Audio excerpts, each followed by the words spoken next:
The CoinWeek podcast is brought to you by PCGS, the standard in the rare coin grading industry. For more information about this week's specials, visit www.pcgs.com. This week on the CoinWeek podcast, former chair of the CCAC, Gary Marks, who himself is a medallic artist, joins me to discuss modern coin design, the bureaucracy behind how designs are chosen, and why we just can't seem to capture the spirit and imagination and innovation of the designs of the early 20th century. All this and more next on the CoinWeek podcast.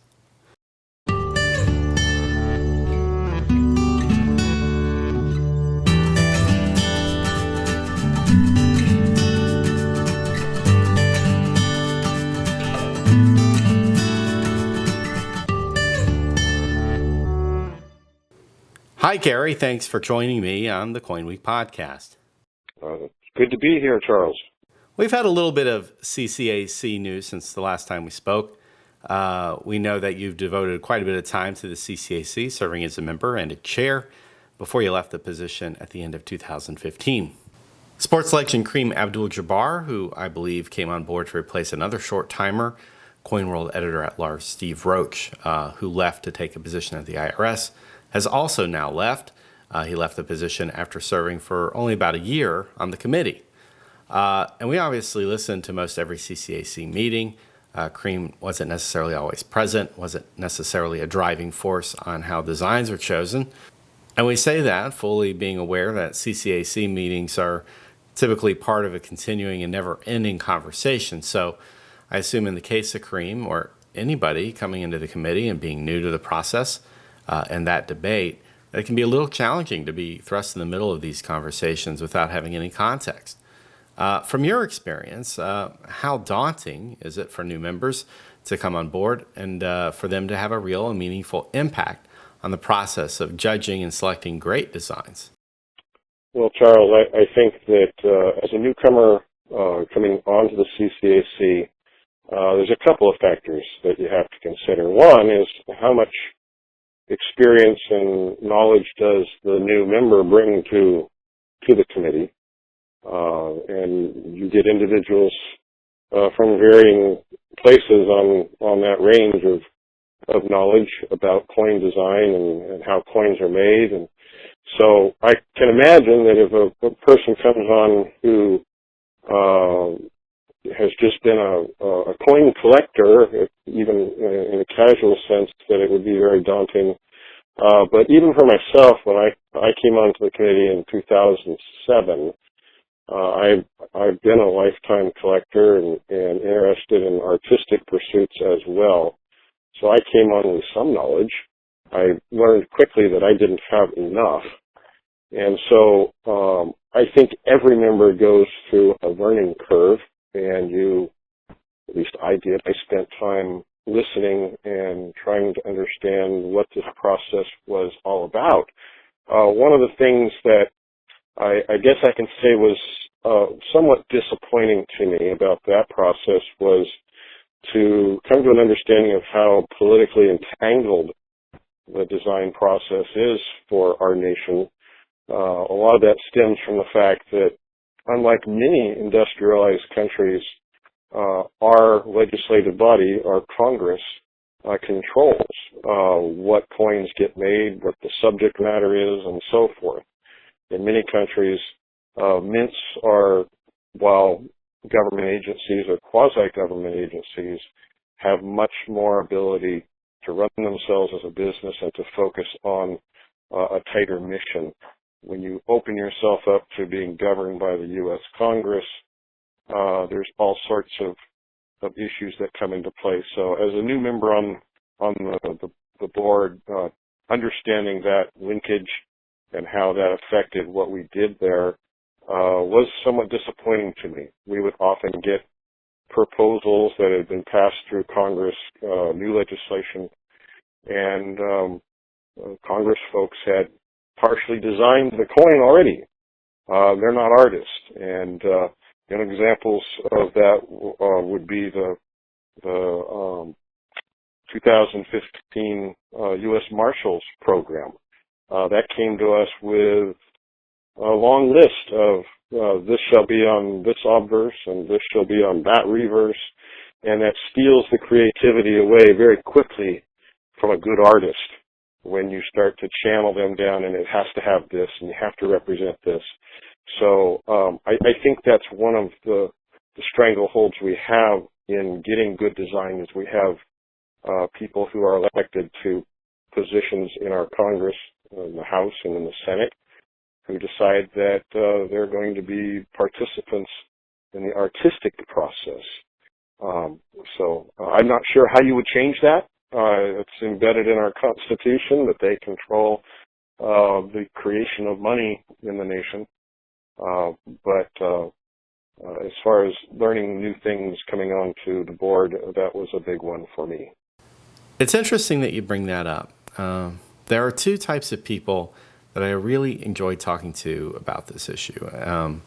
The designers themselves, obviously, and also those steeped in an artistic background, especially in the medallic arts, because I think good coin design is fundamental to the growth and sustainability of the coin collecting hobby, especially as we have seen the hobby change in recent years, with a large, if not larger, portion of the collectors being interested in modern coins as opposed to the classic ones.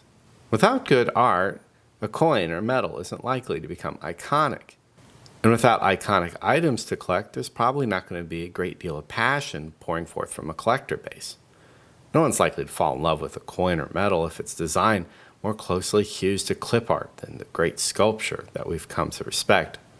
But the United States Mint, over the course of its entire history, has had the privilege of having on staff competent artists, and on some occasions even talented ones. Not always a given. And when you look at what the Mint created in the 18th century when it was just getting started, and the 19th century, including the myriad pattern coins it created, and then in the first half of the 20th century through the creation of the modern coin period, which per my calendar essentially began as the presidents replaced liberty on our circulating coins and as gold was being recalled in the early 30s. There were good designs put onto coins, and though oftentimes, at least in the 20th century, they were chosen after competition, I don't think that these competitions carried the degree of bureaucracy from the Congress on down that we see in play today. But having said that, the artists that were working at the Mint throughout this entire period were not anywhere near as talented as some of the artists that the Mint has employed in its engraving program over the course of the past 30 years. Artists like Mercanti, Everhart, and Phoebe Hemphill, who's currently at the Mint, are among the best coin designers and engraver that the Mint has ever employed. And yet, we still have this problem where they have not been allowed to create the iconic, aspirational, and evocative coins of our time. With very few exceptions, this is the case. But what you see instead is a one-and-done mentality where coin design has become detached from denomination, where programs have become divorced from what makes sense from a strategic and comprehensive vision for how our nation's coinage should look like. And without this vision on the part of the Treasury and Mint leadership and its masters in Congress, there can be no great new era of U.S. coins. Instead, our great Mint artists are reduced to making one-offs and widgets, moralizing random and boring themes year in and year out on our nation's numismatic coins. I know it's a fairly big statement to make. I have friends who are coin designers. I respect their craft. I respect these people. But I also think if you survey collectors, they will share my feelings about the state of coin design in this country. Well, that's true, and that's because there's so many fingers in the pot, and by the time it gets to the collector, to the artist, and I'll agree with you, the artists that are employed by the Mint who are also sculptors are, to a person, outstanding artists. But by the time they get an assignment, it's so regulated and so prescribed to them about what they're going to do, it steals the creativity away. If you look back in the great renaissance of coin design in the early 1900s, that was partially fueled by Theodore Roosevelt when he took an interest in the fact that we needed to change our coinage as, coming from the office of the president, and he pushed that. And artists were free to create, and in that day, the Mint would go out and commission an artist to do a specific work, and they were free to create, within that realm of American iconology and the symbolism that is traditional to our nation. And so you got the great iconic works.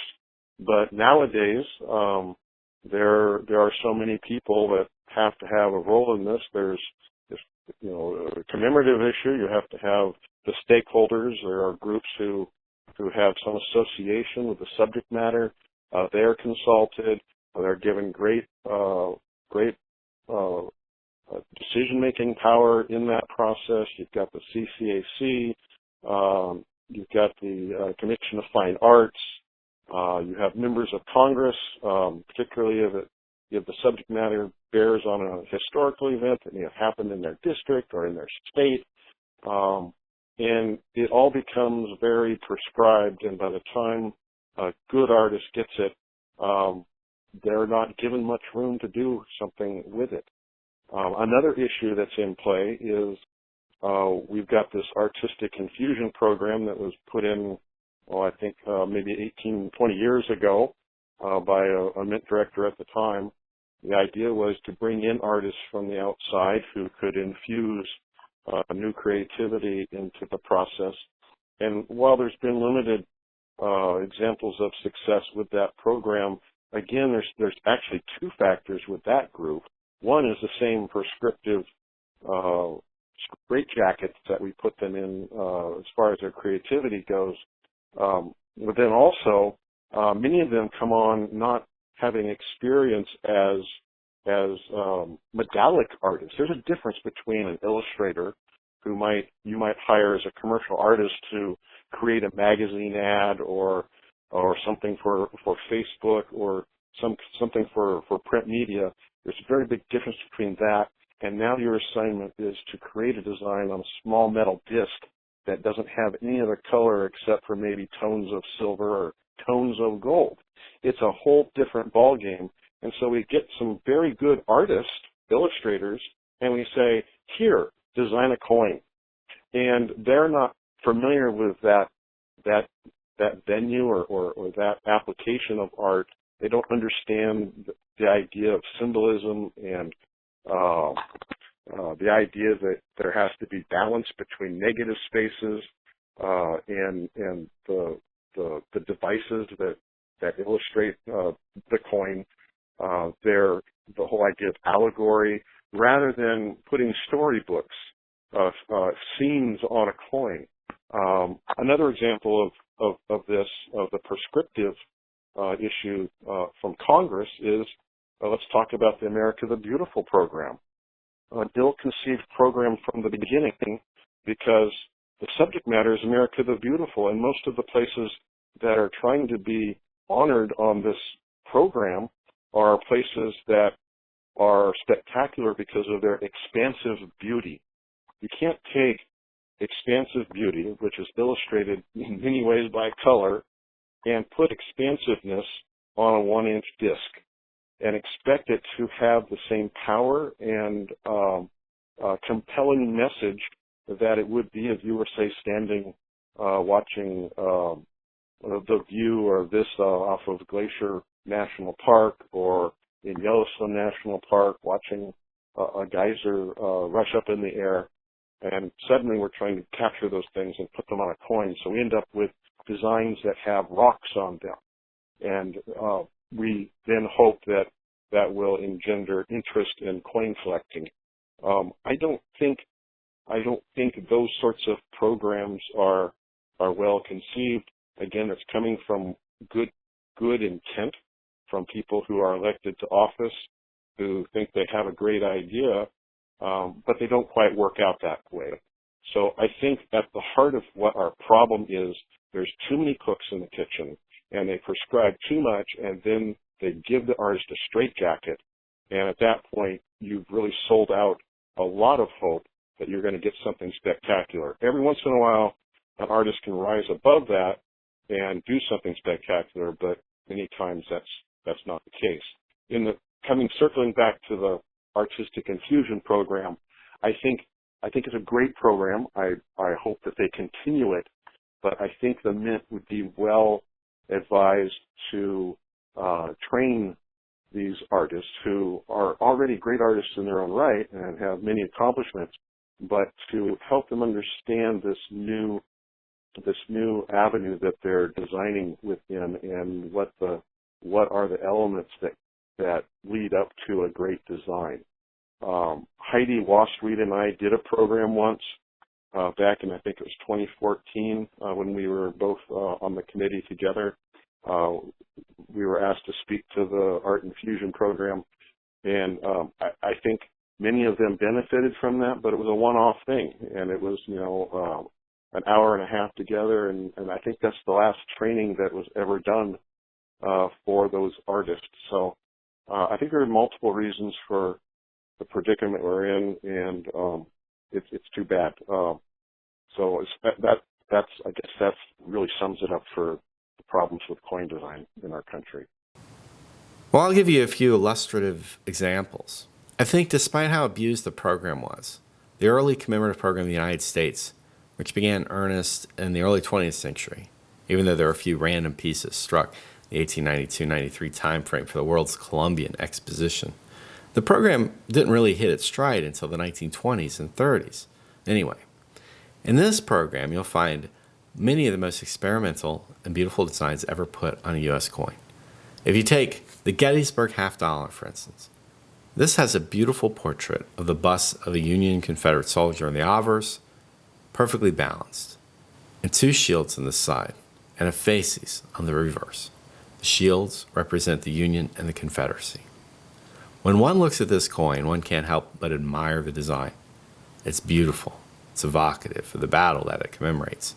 But not just that battle, but the coming together of Union and Confederate veterans, which was the reason the coin was commissioned in the first place, to raise funds for the 1938 75th anniversary Union, the last time we would see many of these veterans come together before they passed away. And you compare that to the America the Beautiful Gettysburg National Battlefield Quarter. And I say this because I used to live in Gettysburg. The thing about the Gettysburg National Battlefield that most people don't realize when they go visit is that the battle took place throughout the entire town. It was the Battle of Gettysburg, not the battle of the outskirts of the town or the rolling hills and the farmland. There were buildings littered with bullet holes in them that still stand from the war. But in the decades after the war, the battlefield as we know it, that is, rolling land in the outskirts of town, was transformed into this garish menagerie of statues and monuments, some nice, but others running the gamut from absolutely unremarkable to downright bizarre. It's too much. And so what we've done with this quarter is that we've taken this great battle, this historic place, and made a commemorative coin that captures the essence of the most ridiculous aspect about the place, these garish monuments. And we picked the monument of the 72nd Pennsylvania Infantry, an absolutely unremarkable monument. And to me, the idea that this is the best we can do shows, one, you can't paint a sweeping landscape scene on a tiny canvas like a quarter, and two, that landscapes are far too literal motifs for coin art. Well, I mean, that's where when you get an issue like that, what makes that the earlier $50 spectacular is that the artists in that time was reaching for symbolic symbols, things that were like allegory, like the shields, representing both sides of the conflict and so forth. Those visually are pleasing. They can be large on the planchet of the coin, and you can readily understand just by looking at it what it's about. I totally agree about the Gettysburg Quarter. I was on the committee at the time when that was approved, and to me it looked like it's a soldier. I believe he has a rifle in his hand, but the way it's rendered, it almost looks like a fellow who's out golfing.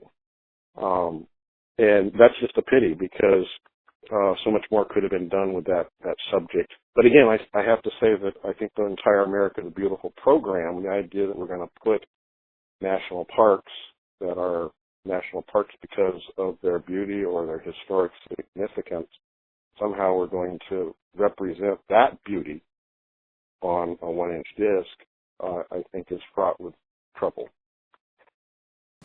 Another program, after the 50 state quarters program, which I think is oversold as far as how popular it was. Of course, in the first couple of years of the program, it was very popular and created a huge buzz around the country. But I think after the events of September 11th, 2001, the nation's mood changed, and we turned our attention to more pressing things. The Vermont Quarter being the last one released before that. And if you look at the mintages and sales figures from mint sets, clad, silver proof sets, they began to decline from a high water mark in the first few years. It's rather unremarkable looking numbers as the program limped along towards the end. But it did not help that so many of the designs were also unremarkable. The presidential dollar coin program, too, in essence a sequel to the state quarter program, surpasses the unremarkability of the state quarters. And it surprises me that you can have a coin that is quite elegant in the form of the Sacagawea dollar, Glenna Goodacre's design. And you take that canvas that produced such a remarkably beautiful coin, and you produce on it a series of coins that more resemble cheap tokens than U.S. coins. Everything about the series is wrong. And I think that the shared reverse is a big part of the problem. If using these coins is a way to teach Americans about the presidents, making coins that make no reference to their times or achievements is a woefully inadequate way to achieve that goal. So why was it that we could not make elegant presidential dollar coins? Well, I mean, in that program, the artist was confined to only the obverse and a likeness of whichever president it was that they were assigned. So how much can you do with a portrait? And then the reverse is the same for all of them. I like to think about a coin. What makes some of our coins very spectacular, particularly the ones that are from the earlier times, is that you had a single artist designing both sides of the coin. And I like to think of a coin as really it's a 2 or even a 3-sided sculpture, 3 being the edge in some cases for inscriptions, but most certainly a 2-sided sculpture. And some of the best coins are those where the obverse and reverse relate to each other, and they are the reverse is a continuation of the story, the visual story that was begun on the obverse. Part of the problem with the presidential program is you have the common reverse of the Statue of Liberty, which is fine, but here again, the artist is left with one side of the coin, and there's the planchet was prescribed. The name goes here, the date goes here, and God we trust goes here, and here's this even smaller space remaining on the planchet, and this is where you design something with the likeness of President whoever. So how much creativity do we expect from our artists when we put those confines on them? Not much. Well, again, with that concept, it takes the president out of the historical context of their administration.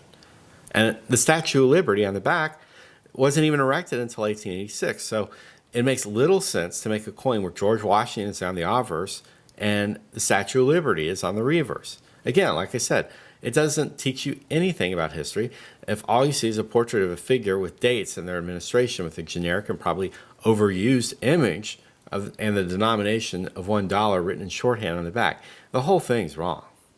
Well, the first Spouse gold coin program that was run in tandem with that presidential series was a little different in that the artists were given both sides of the coin.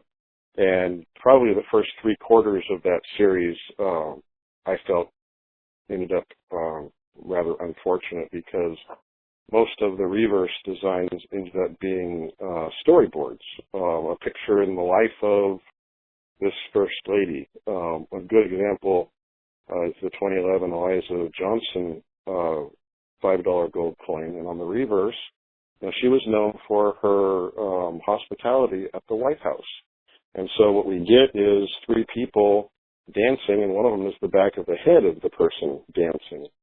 And you see an image like that, and it's like, okay, first of all, if you don't know who Eliza Johnson is, or that she was known for her hospitality, what does this mean to you, that you've got three people who maybe you don't even know they're dancing. They're kind of holding themselves in funny positions, and this is unfortunately how we honored Mrs. Johnson. Now, as the program came more towards the end and we got into more of the modern presidencies, there were some of those designs that the CCAC was able to have some direct impact on.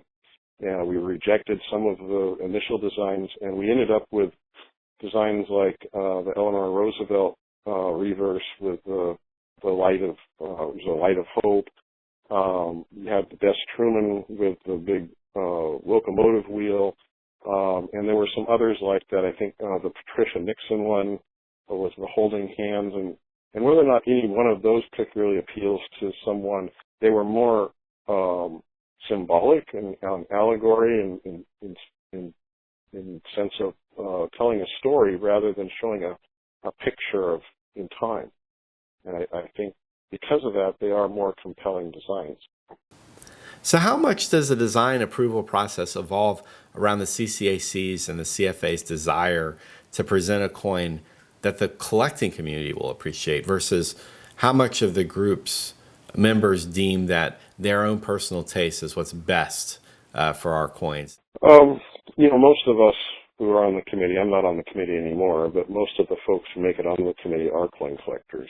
So that interest is naturally there, and I think that's what drives most of the members is what would I be interested in collecting or adding to my collection. There is some of, and when you talk about what's more marketable, I think that a good coin design is what's marketable.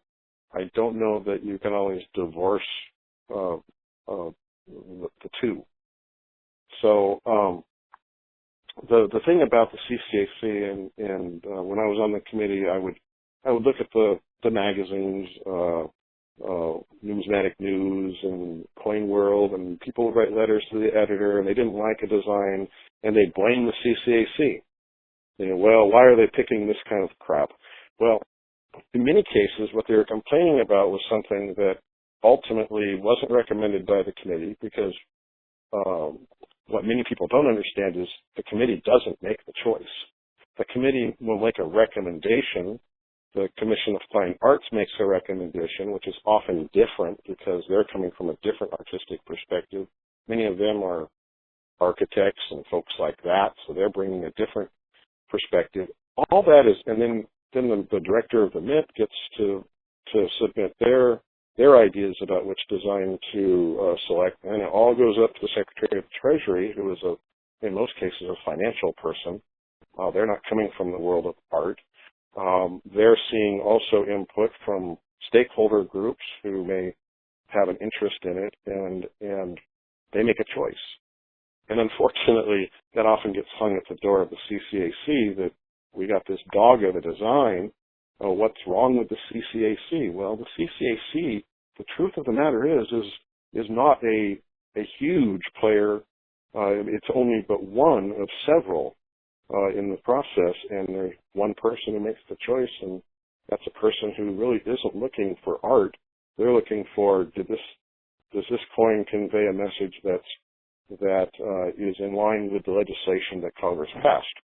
Very different perspectives. So that's the perspective that's choosing our designs. Sure, we're going to have some bad designs. One of the things that, from my own experience, when I look at what people call the animal cracker quarter, the effigy mounds quarter, when the design candidates of this quarter were released to the media, the coin designs looked absolutely ridiculous, just ridiculous. And it's not that the artists didn't do a good job in conveying these mounds, as was the mandate of the contest. But on paper, the idea of putting a quarter out with this type of motif, it just seemed bizarre. But you know what? In hand, this design, the design that was chosen, was a triumph. The quarter looks and feels great. I love touching the coin, so it worked out quite well. But I do wonder if maybe, just maybe, the whole process of selecting designs would be better informed if the CCAC and the CFA had three-dimensional models of the designs.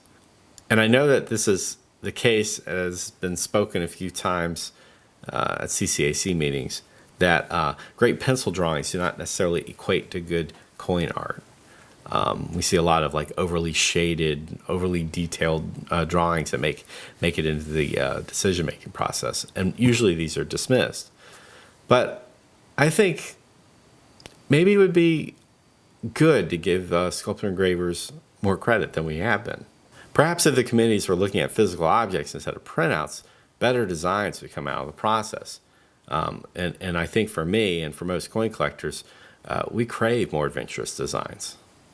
Well, I think it could help, Charles. I don't think it removes all the other players in the game.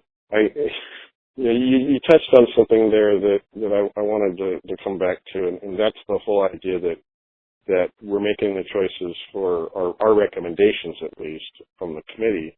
We're making our choices looking at drawings that are on 8.5 by 11 sheets of paper, and the drawing itself is like 7.5 or 8 inches in diameter. When you're looking at that design and you're saying to yourself, well, that looks cool, or don't like that, when we really should be looking at, for example, America the Beautiful quarter, we should only be looking at the design in a 1-inch version, because that's ultimately what it becomes. So, but to touch on your other point about relief, I think you were getting at relief with the sculpts. That also is a huge player in how a coin actually comes out after production. Sadly, most of our modern issues are lacking and robbed of their relief. Some of the greater coins that we've talked about earlier in the program here, part of what made them great, like the Civil War commemorative from the old Commemorative series, it had relief. It was tactile. You could touch it and you could feel that relief. You could see that relief. And it was more honoring to the idea of sculpture rather than a flat image on a round disc. And that's what robs many great designs and makes them just come out kind of blasé. So yes, I think if the committee could look at sculpted images, that would be a great assist. It doesn't remove the fact that we've got all these non-artist players in the process who, because everything's got to be inclusionary, they have to have a role, and their opinion matters. And one of the medal programs I'd like to touch on here is the 9/11 Heroes series that was done. I forget the year, but it was not too long ago. I think it was the 10th anniversary of 9/11, so it must have been 2011. I felt greatly honored to be on the committee at the time where we were going to come up with medals that would honor the sacrifice and the heroes who came out of that horrible day in our country's history. And what really happened was we had a lot of the folks who were directly involved in the terrorist, I mean, as far as being family members were victims of the terrorist act and so forth. They were hugely involved in the program and in the design selection process. And what you got was a lot of text, reverses that are nothing but text. And I've often said a coin is not a plaque.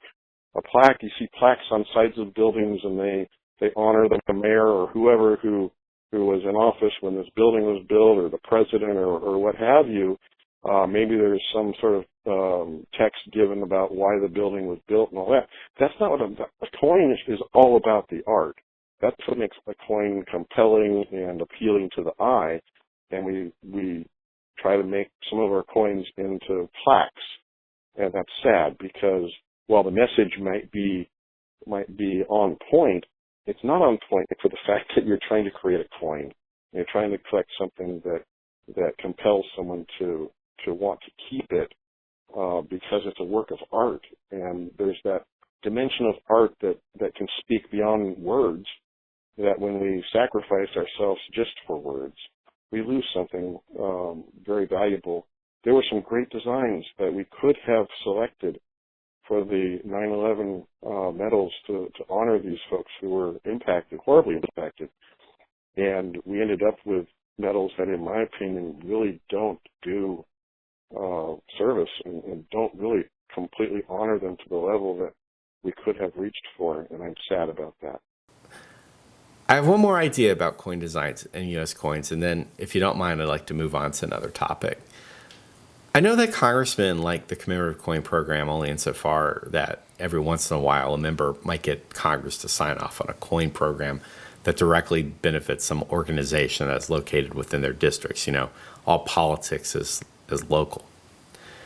But personally, I would like to see the heraldic eagle return to the Washington Quarter, and for the Washington Quarter to return to its original design, which, if you compare one struck before the design was all but ruined by the Mint in the early 90s, where its graceful contours of Washington's face were reimagined as stringy and crudely drawn. The hair, the spaghetti hair, it's an absolute catastrophe what happened to that coin. And you compare that later version to what it looked like in 1934, when the Mint strengthened certain design elements, improved the motto, and so forth. Fraser's design is absolutely beautiful.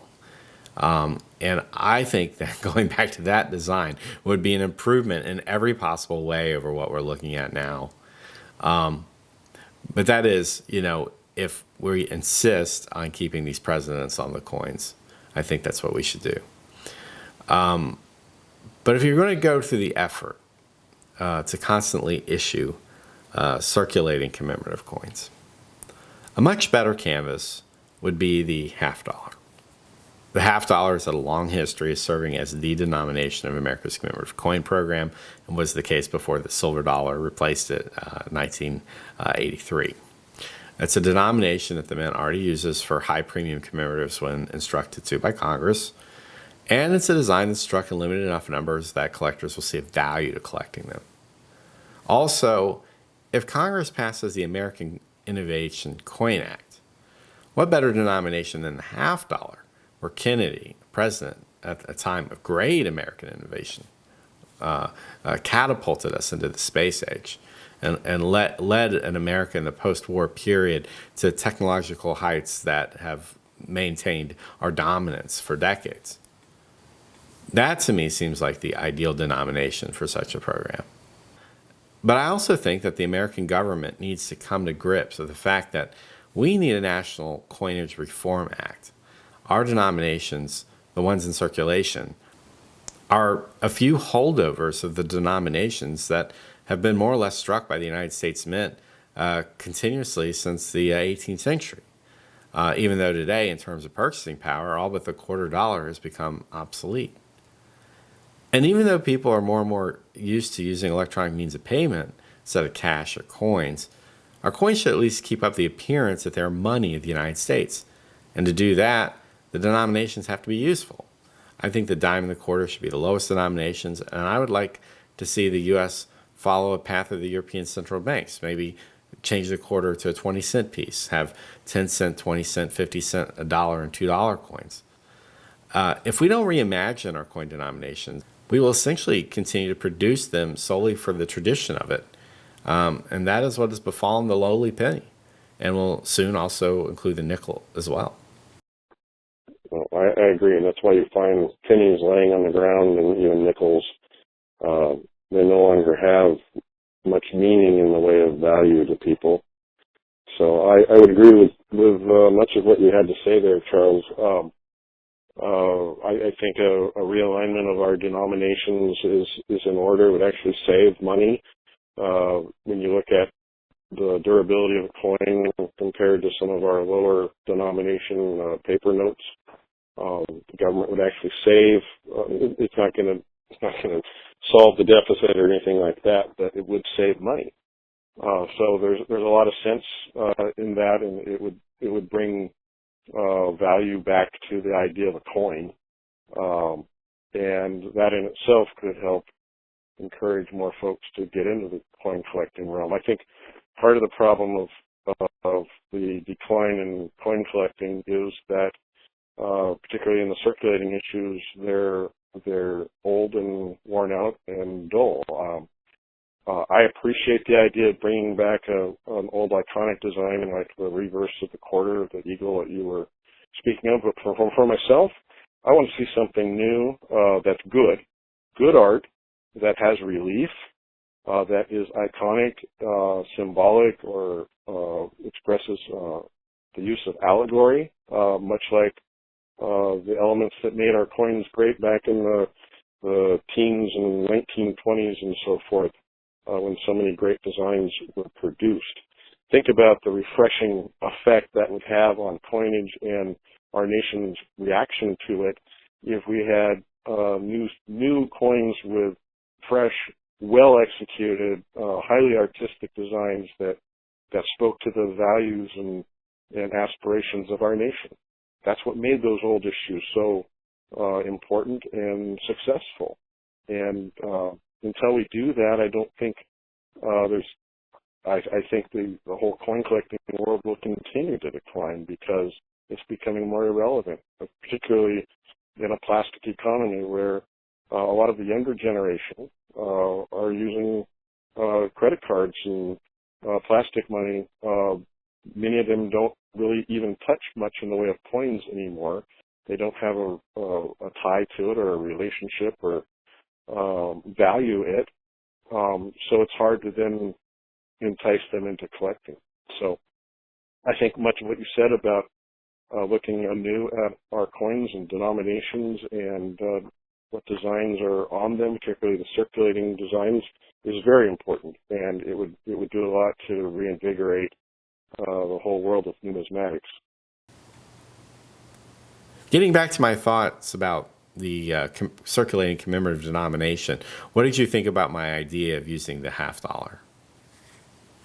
I think that would be great. In fact, when I was on the CCAC, in fact, during the time I was the chairman, there was myself and several other members of the committee. We actually authored a bill, and we got it introduced into the House of Representatives that would have created circulating. It would have turned half of the mintage of the quarters and $50 into circulating commemoratives. Every year you would have a different image of liberty on the obverse and a different either heraldic eagle or some dramatic eagle symbol or a Union shield or some other iconic device on the reverse of those coins.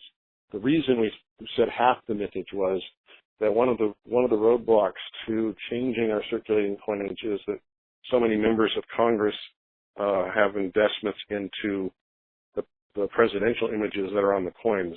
A good example of that is when they wanted to even change Monticello, maybe a different type of view of Monticello after the Lewis and Clark series that was done in 04 and 05. We had to go back to the old image of Monticello because there were members of the Virginia delegation, of course that's where Jefferson was from, that's the image that belonged there, meant you better put it back on there. And so the opportunity for creativity was lost. Therefore, we ended up, in my opinion, with a design that is stale and old. Well done. Felix Slegg did a great job back in 1937 and 38 in creating that design, but it's old. I think there should be art that expresses us as Americans today, that will bring fresh new perspectives.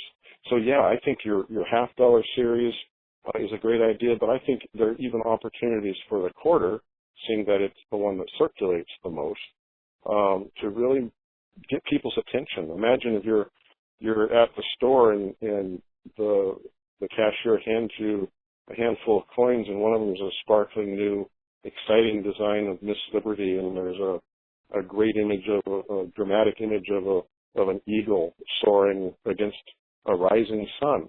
Wow. That's going to get my attention. I think it would get a lot of people's attention, even those who haven't traditionally considered themselves coin collectors or numismatists. because it's a piece of art and it's new and it's fresh. Well, one of the things that other mints have tried, including the Royal Mint in the UK, is striking special circulating commemorative coins and releasing them in limited numbers and using the earned press to drive frenzied interest on the part of people who, are the people who had checked their change to see if they had these valuable novelty coins circulating in their pockets. And the fact is that this puts coins in circulation that, on the secondary market have more value than face. It would be a great marketing program for the mint, and it would not be expensive at all. And if they do it correctly, it would create a generation of collectors who would then be able to buy the mint's more premium products and also support the rare coin industry by developing an interest in the vintage coins. You just put your finger on it, Charles. And, if the art isn't good, it doesn't matter what you're doing. I would submit that what made the Bicentennial Quarter special was it was a great design. It pops out. It still has relief. I would submit that if the state quarters and America the Beautiful quarters had compelling designs that had relief, folks might feel different about them. I don't buy the idea that there's too much of a good thing. If that's what we believe right now, and we use the state quarter program or America the Beautiful as the example, I will submit to you that many of them aren't a good thing. And that's why people aren't enamored with them. If it was good art, they would be enamored with it, even if there was a different one. And there was an iconic Iowa quarter and an iconic Missouri quarter and an iconic Oregon quarter. I submit to you that those would be special in their own right, and then you'd have a tremendous reason to collect because you had a whole series of iconic designs that have power in their artwork, and they touch something in the human soul about being an American, or if it's a state, being from the state of Vermont or New York or wherever it may be. It's the art that stirs something in a person as far as a coin goes, and that's, I think, what many people find interesting about coin collecting. Give them crappy designs, they're not going to respond. And I think that we've had too much of that. So going from the topic of official U.S. coins, and I'm sure our listeners could turn every instance I talk to an artist or a person in your position who judge coins and criticize the way designs look into a drinking game. What is it like to go from somebody who gives professional critiques about an artist's work to being a professional artist producing your own medallic designs and possibly subjecting yourself to the same slings and arrows of criticism from people in the blogosphere or the media who don't appreciate your work? Is it difficult to take this type of criticism if it comes?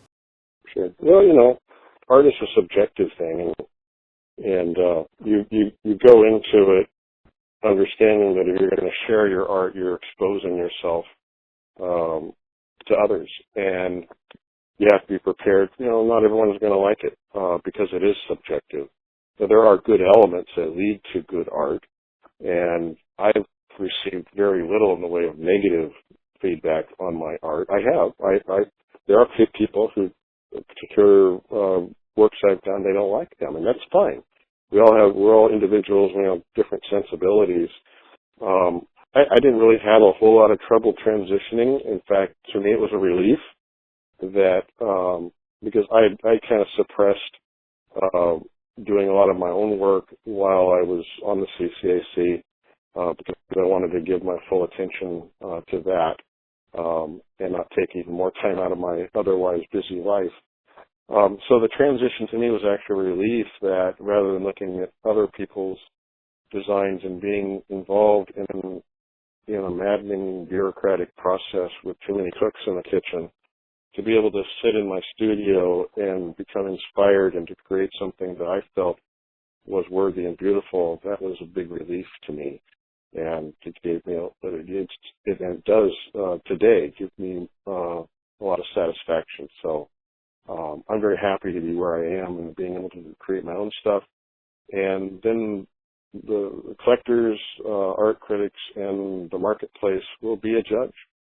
And I've had some works that are more popular than others, and that's great. And to me, I'm just I'm offering a part of me to the world, and you can accept it and love it, or you can walk away from it.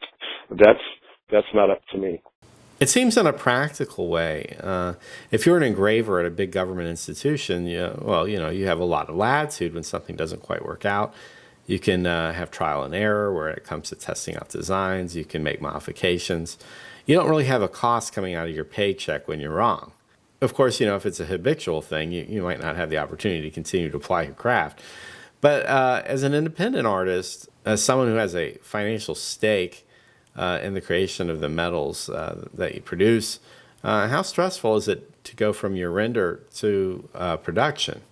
Do you get to the point where you just hope to God that when the piece is struck and delivered that it turns out exactly how you expected it to?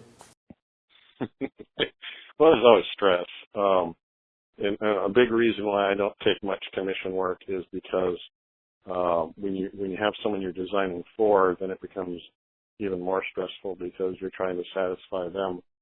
When all I'm trying to do is express myself, then I can have a level of peace about what I've done. And like I said, people either like what I have done or they don't. I don't create my art because I'm going to think I'm going to make a profit if I'm going to sell a bunch of them. The fact is that I've not really made money on my art. I do it simply because it's my artistic release, and I hope that I can cover my costs. So most of what I've done solely out of my own creativity and not being directed by others.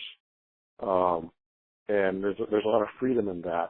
And, the only stress then comes, am I going to lose my shirt because nobody wants to buy what I've created? And so far that really hasn't happened. I've had some that were more popular than others. Some I've struggled to sell enough to break even. And there's always stress with that because it's financial. But it's not overwhelming, and it certainly doesn't in any meaningful way displace the satisfaction I get from creating something that, at least in my own eyes, is beautiful or redeeming. All right. Thank you, Gary, for your time. I appreciate it, and I hope to talk to you again soon. If you enjoyed this podcast, please share it with all your friends. The CoinWeek podcast is closely approaching our 100th episode, and for episode number 100, we have a real special treat for you. You have to tune in, though, in 2 weeks to find out who it is. For CoinWeek, I'm editor Charles Morgan. Until next time, happy collecting.